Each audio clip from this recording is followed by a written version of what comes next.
think of Thanksgiving, don't you think of the parade that you grew up watching? You think about the floats. Front page of newspaper today says there's going to be some wind, which could be a little scary for those folks. Bad for underdog, right? Bad underdog for Snoopy, cannot handle bad for Snoopy. Who's underdog? You don't know underdog? No. Balloons. Is that one of the balloons? It is, historically.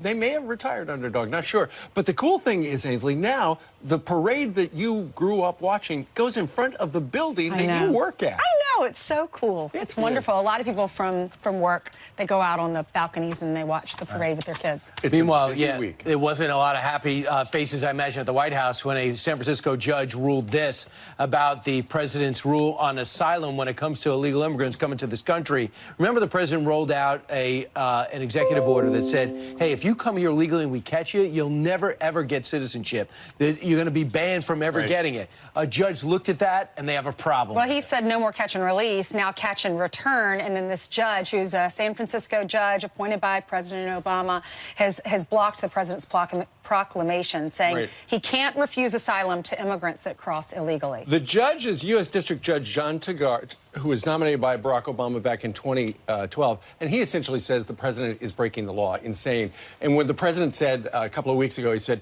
if you want to apply for asylum, you got to go through the ports. Well, essentially, he says that is against the law, and he says that the judge says, federal law says all people on U.S. soil can apply for asylum no matter how they arrived. The court order, this one, is going to stand until December the 19th, and then a court will listen to it and figure out whether or not it should become permanent. The reason it was brought to the court, the ACLU and the Center for Constitutional Rights, they sued after the president issued that ban earlier this month. Right. And keep in mind, there are thousands now who have massed just south of our southern border in San Diego, south of San Diego, in Tijuana. And last night, overnight, the Department of Homeland Security shut down most of the port because they had received intel from the Mexican government and others that apparently a number of the migrants, they decided they were going to just run through the northbound traffic lanes to get into the United States. Remember that scene from a couple of weeks ago now where the migrants overwhelmed the guards at the southern border of Mexico from Guatemala and Honduras and just pretty much walked right into the country.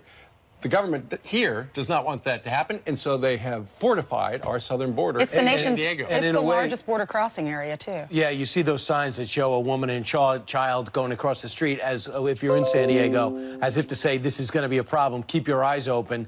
But I think it's also important to point out that Secretary of Homeland Security Secretary Kirstjen Nielsen basically was told on Sunday, or in the interview that aired on Sunday, she's very smart, she's very able, but she's not been tough enough at the border. Is this her way of saying, how's this, Mr. President? Is this tough enough?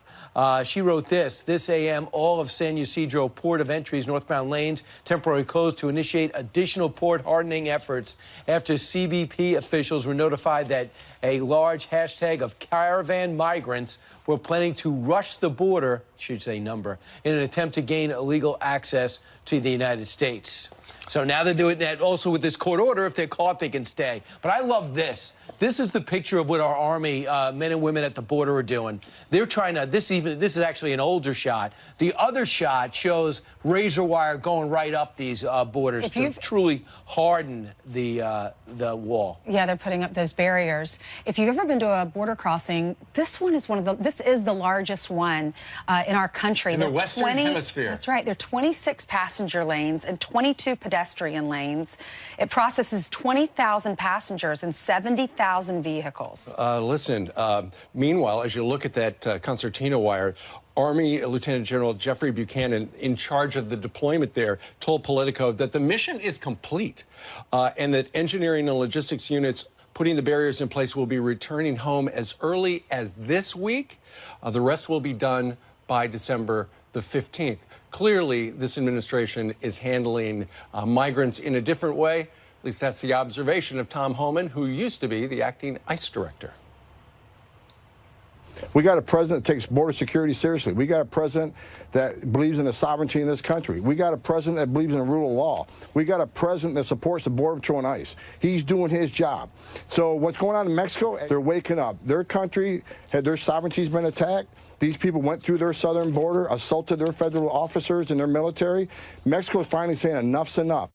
Also, there's a report that the president is planning to grant the remaining troops the authority to protect the Customs and Border Patrol officers should they face violence. In other words, changing essentially the rules of engagement. Rather than simply be there to support, they can defend. Right. Instead of everyone thinking, oh, these are a bunch of people coming up that just want asylum. Those are some of the cases. But it wasn't the case yesterday in the Rio Grande Valley sector. They arrested 3 Central Americans who are known members of violent gangs. The agents arrested 5 illegal immigrants with criminal histories, including convictions of homicide, child rape, and other sexual crimes. For those who think that it's really un-American to put barriers at our border, take a look at what we're pulling in many cases. They're saying mostly men, a lot of them teenagers, mostly the women and children are left behind. It's usually, they looked at the big group and they said most of them are men. Well, now, there are 6,000 now that are in Tijuana. You know, that number continues to grow.